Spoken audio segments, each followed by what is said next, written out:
A street vendor saved every coins to buy books for his son.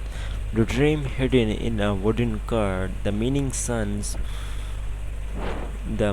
sun had barely risen over the crowded street of the city when the Abdul pulled his old wooden cart onto the sideway. Its wheel squeaked with every turn, and the faded blue paint had almost disappeared. Beneath years of the dust had rained every year day is told roasted butter and the boiled corns outside a busy bus station. People knew him simply as the peanut man. Few knew his story.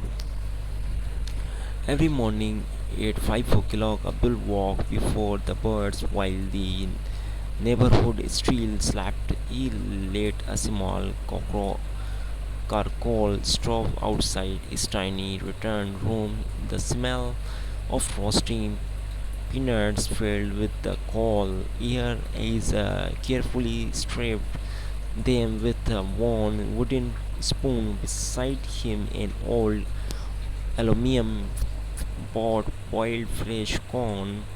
His hands were the rough from years of work. His clothes were counter times, but every moment cried patience and the dignity inside the house. His 10 years old son Ryan slept peacefully on a tiny matted beside his grandmother before leaving for work. Abdul quietly cracked the blanket around him, looking at his sleep. Son always gave him straight. My boy, he whispered softly, your life will be different. Those words had become his morning prayers. By 7 o'clock, the streets were alive. Office work hurried past. School children laughed together. Bus conductors shouted destination. Street dogs searched for the scraps. Abdul greeted everyone with a warm smile. Fresh buttered hot roasted peanuts. Some the customers bargained over a few coins. Some walked away without buying.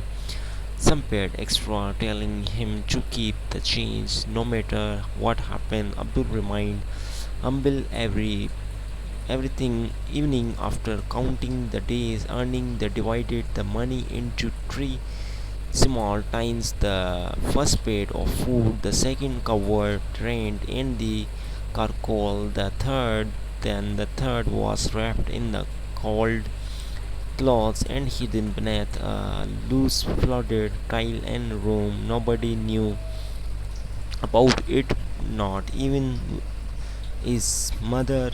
Even every single coin placed inside had only one purpose: books. Not toys, not clothes, not sweets, books. One evening, Ryan returned home from school crying only a tiny notebook. His face looked troubled. Abdul immediately noticed what happened, son. Our teacher gave everyone a science book today, and yours. Ryan looked down. I could not get one. Why?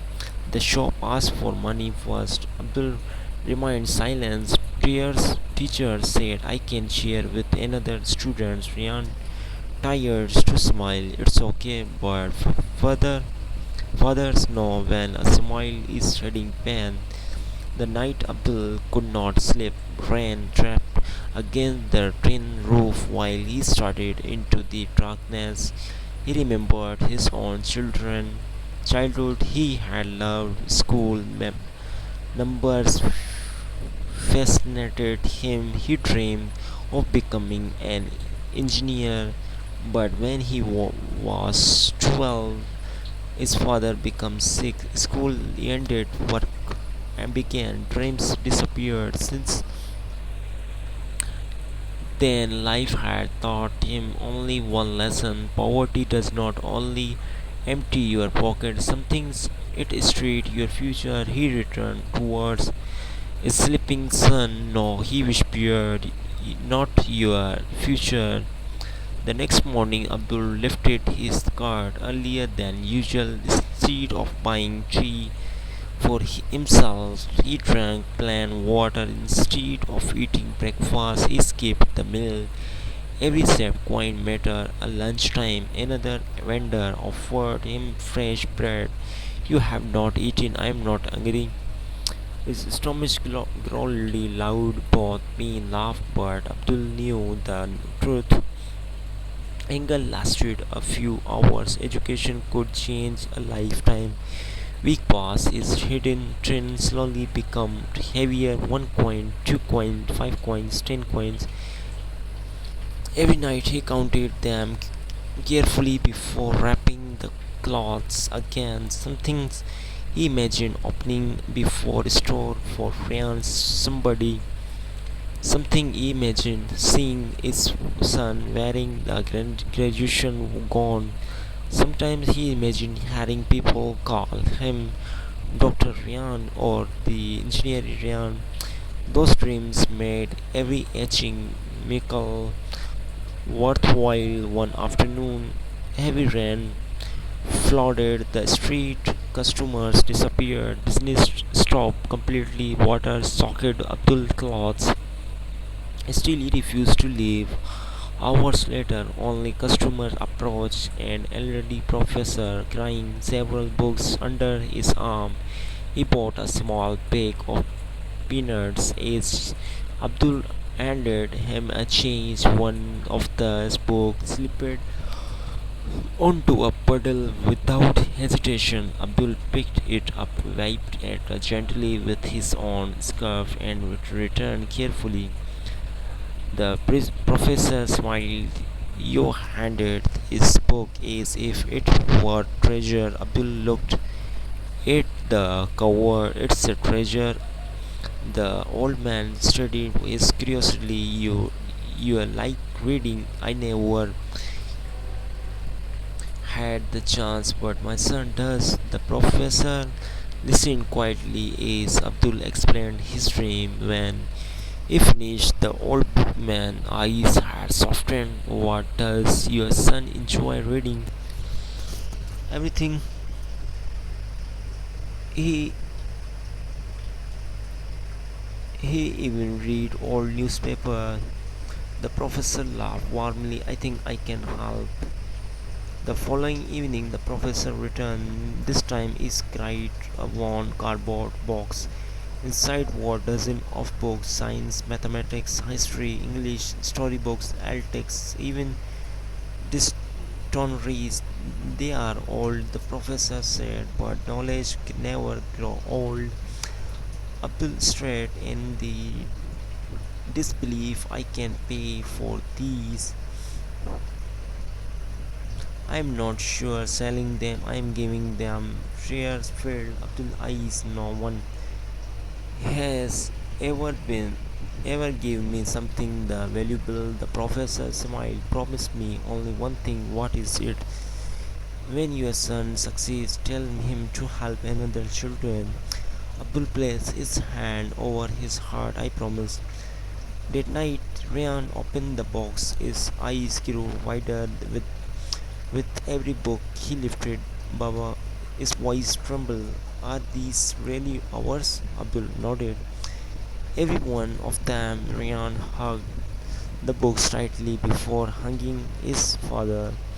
For the first time in years, Abdul cried openly, not because life had becoming easy, because one precious moment hopes had entered their tiny homes. He did not know it yet. Those old books would begin a journey that would change about only Ryan life, but the lives of thousands of children yet to come. From that night, one day He did not know it. Those old books would begin a journey that would change not only Ryan's life but the life of thousands of children yet to come. From that night on, the tiny one room house changed. The old cardboard box become the most valuable things they owned. Every evening afternoon school, Ryan would wash his hands, finish his homework, and carefully open the box. He treated each book as if he were made of gold. Some pages were torn, some the covers were the faded, and a few books had written notes for students who had owned them years before. To Ryan, they were treasure. Abdul often watched from the doorway after the returning from work, thousand exhausted from the pushing his cart all day, seeing his son absorb his books, raise every age his body. Some things Ryan would accidentally explain what he had learned. Baba, did you know the Streer are actually sons just every far away? Another evening, he said the human heart beats over 100,000 times every day. Abdul did not understand all the signs, but he listened with the pride. One day he would say, "You will teach the whole world." Months passed. Ryan grades began to improve immediately, dramatically. Teachers noticed his science teacher, Miss Fatma, called his after class. "You have become one of the best students in school." Ryan smiled. "My father bring me books."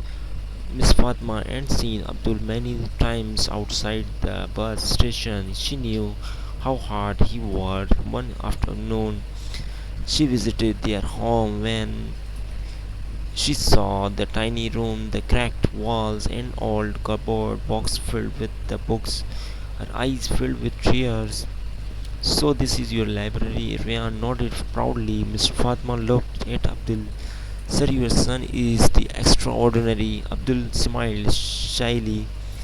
"He only needs a chance," she replied, "and you have given him that." Life, however, had plans. Once scorching summer afternoon, Abdul collapsed beside his car. This relentless hate, long hours without food, and years of physical strain had finally caught up with him. People rushed to him. Someone called in the ambulance at the hospital. The doctor spoke gently. "Your blood pressure is dangerously high. You are severely exhausted. You need proper rest for a last a month." Abdul heart snake. A month. If you continue working like this, your life could be at risk. Rest. It sounded simple, but rest means no income. No income means no food, no rent, no school supplies. He thanked the doctor and quietly walked home. That evening, Ryan noticed something was wrong. "Baba, why are you not eating?" "I'm just tired." But children often see what adults try to hide. Late at night, Ryan overheard his grandmother whispering, "If you sleep working, you will die." Abdul answered softly, "If I stop working, our dreams die." Those words echoed in Ryan's mind in all night. The next morning, before sunrise, Ryan slept out of the house. He quietly pushed his father's car towards the market. He had seen Abdul sell peanuts hundreds of times. How difficult could it be? He angered He arranged the pigs neatly,